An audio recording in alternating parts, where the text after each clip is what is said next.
Hello, నేను మీ CS రావు. ఆంధ్రప్రదేశ్లో ఉచిత బస్సు పథకం అనేది సక్సెస్ఫుల్గా నడుస్తూ ఉంది. అయితే స్వపక్షంలోనే విపక్షం మాదిరిగా బీజేపీకి సంబంధించినటువంటి మాధవీలత గారు, అలాగే 20 సూత్రాల పథకానికి సంబంధించి చైర్మన్గా ఉన్నటువంటి బీజేపీ నాయకుడు లంకా దినకర్ గారు, వీళ్ళిద్దరూ ఉచిత బస్సు పథకాన్ని విమర్శిస్తున్నారు.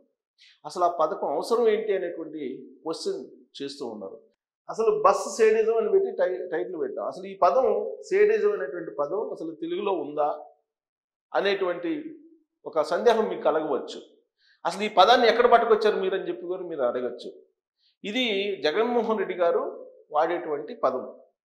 ఇటీవల కాలంలో ప్రెస్ మీట్ పెట్టిన ప్రతి సందర్భంలో సేడిజం ప్రదర్శిస్తుంది ప్రభుత్వం, సేడిజంగా వ్యవహరిస్తున్నారు, అక్రమ అరెస్టులు చేస్తూ ఉన్నారు, అసలు ఏమీ అక్రమాలు జరగకుండానే అవినీతి జరగకుండానే ఉన్నట్టు క్రియేట్ చేస్తున్నారు, ఎవరినో తీసుకొచ్చి వాంగ్మూలాలు తీసుకొని ఆ వాంగ్మూలాన్ని బేస్ చేసుకొని అరెస్టులు చేస్తున్నారు.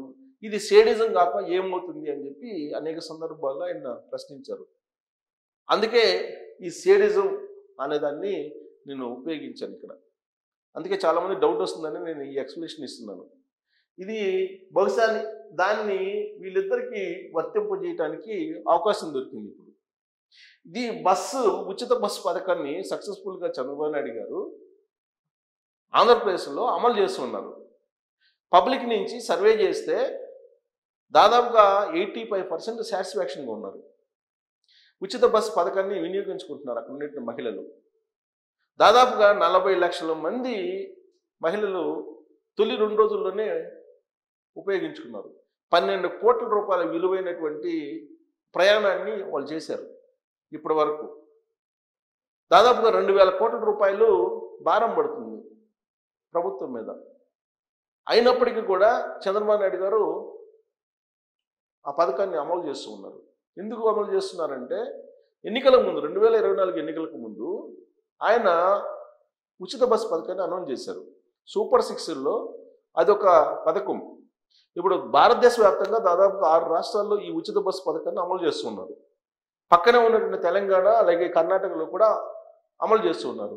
ఈ 2 రాష్ట్రాల్లో పర్యటించి ప్రత్యేకంగా కమిటీ అధ్యయనం చేసి ఎలాంటి ఇబ్బందులు కలగకుండా ఈ 2 రాష్ట్రాల్లో ఎలాంటి ఇబ్బందులు కలిగాయో వాటిని అధిగమించేలా ఆ పథకాన్ని రూపొందించి అమలు చేస్తున్నారు.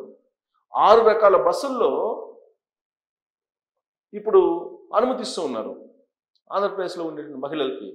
పల్లె వెలుగు, అలాగే పల్లె వెలుగుతో పాటు ఎక్స్ప్రెస్తో పాటు మెట్రో, ఆర్డినరీ ఈ బస్సులన్నింటిలో కూడా అలౌ చేస్తున్నారు.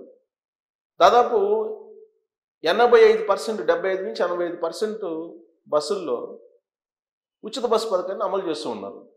ఒక్క సప్తగిరి బస్సులు, తిరుమలకు ఎక్కేటువంటి తిరుపతి నుంచి తిరుమలకి వెళ్ళేటువంటి సప్తగిరి బస్సులు, అలాగే ఏసీ బస్సులు తప్ప ఆల్మోస్ట్ అన్నిట్లో సూపర్ లగ్జరీ ఏసీ బస్సులు, అలాగే సప్తగిరి వీటిలో తప్ప మిగతా బస్సులు అన్నింటిలో అలౌ చేస్తూ ఉన్నారు. ఏ రాష్ట్రంలో కూడా ఇన్ని బస్సుల్లో అలౌ చేయట్లేదు.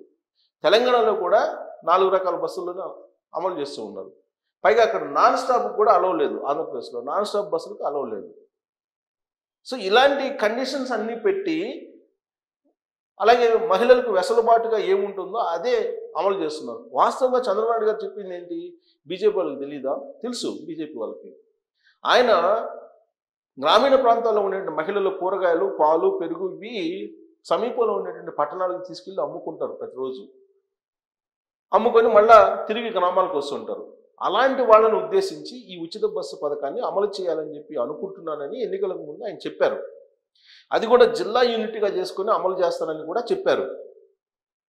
దాన్ని రకరకాలుగా నెగిటివ్ కోణంలో ప్రొజెక్ట్ చేస్తూ కొంతమంది ఆనందపడుతున్నారు. వాస్తవంగా ఆయన మహిళా ఆర్థిక స్వావలంబన ఉండాలి అనేది భావిస్తుంటారు. ఆయన మహిళా ఆర్థిక స్వావలంబన జరిగితేనే రాష్ట్రం యొక్క అభివృద్ధి సాధ్యము, దేశం యొక్క అభివృద్ధి సాధ్యం, ఆర్థిక పరిస్థితి బాగుపడుతుందని చెప్పి విశ్వసిస్తూ ఉంటారు ఆయన. అందుకే ఆయన ముఖ్యమంత్రి అయినటువంటి ప్రతిసారి మహిళలకు పెద్దపీట వేస్తూ ఉంటారు. మహిళలను ఆర్థికంగా పైకి తీసుకురావాలని ప్రయత్నం చేస్తూనే ఉంటారు. ఆయన 95 నుంచి ఆయన పరిపాలన కనుక మీరు గమనిస్తే మహిళలకు ఇచ్చేటువంటి ప్రాధాన్యత మరొకరికి ఉండదు. ప్రాధాన్యత క్రమంలో చూస్తే ఆయన ప్రాధాన్యతల్లో మహిళలకే ఎక్కువ ప్రాధాన్యత ఇచ్చేలా స్కీములు ఉంటాయి. డ్వాక్రా కానీ, ఇప్పుడు సెల్ఫ్ హెల్ప్ గ్రూప్స్ తయారు చేసిన ఉత్పత్తుల్ని విదేశాలకి ఎగుమతులు చేసేటువంటి విషయంలో కానీ, సెర్ప్కు సంబంధించినటువంటి మొత్తం యాక్టివిటీస్ కానీ, ఇవన్నీ కూడా మహిళలకు సంబంధించినటువంటి యాక్టివిటీస్. ఆయన డ్వాక్రా గ్రూపుల్ని ప్రోత్సహించేందుకు, డ్వాక్రా గ్రూపు తయారు చేసిన ఉత్పత్తుల్ని బహిరంగ మార్కెట్లో పరిచయం చేసేందుకు ప్రత్యేకమైన స్టాల్స్ని పెట్టేదానికి ఆయన ఏర్పాట్లు చేశారు అప్పట్లో. ఇప్పుడు కూడా డ్వాక్రాకు సంబంధించినటువంటి గ్రూపుల ద్వారా ఆయన ఆర్థిక స్వావలంబన మహిళలకు కావాలని ఆయన అనేక కార్యక్రమాలు నిర్వహిస్తూ ఉన్నారు. దాంట్లో భాగంగా ఇప్పుడు ఉచిత బస్సు పథకాన్ని కూడా మహిళలకి పెట్టారు. మహిళలు ఆ ఉచిత బస్సు పథకాన్ని ఆస్వాదిస్తున్నారు. ఇలాంటి పరిస్థితుల నడుమ ఆ ఉచిత బస్సు పథకాన్ని విజయవంతంగా వెళ్తున్నటువంటి క్రమంలో దాని గురించి ప్రజలకు తెలియజేయాల్సినటువంటి బాధ్యత ఉన్నటువంటి ప్రజాప్రతినిధులు ఇప్పుడు విమర్శిస్తున్నారు. అసలు ఉచిత బస్సు పథకం ఎందుకు, మహిళలకు ఇవ్వాల్సిన అవసరం ఏంటి అని చెప్పి మాధవీలత గారు అంటారు. ఈయన 20 సూత్రాల ఆర్థిక సంఘం చైర్మన్, 20 సూత్రాల కమిటీ చైర్మన్, బేసికల్గా ఆయన ఆడిటరు.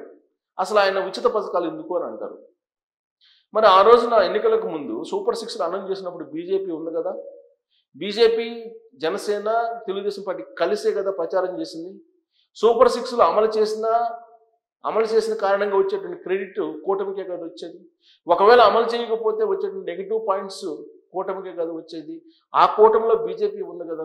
మరి ఎన్నికలకు ముందు ఇచ్చినటువంటి హామీ నెరవేరుతుందా లేదా అనేది చూడకుండా అసలు ఇది అనవసరం, ఇది వేస్ట్, ఆర్థిక పరిస్థితి దెబ్బతింటుంది రాష్ట్రానికి, ఇలాంటి అభిప్రాయాలను వ్యక్తం చేస్తున్నారు.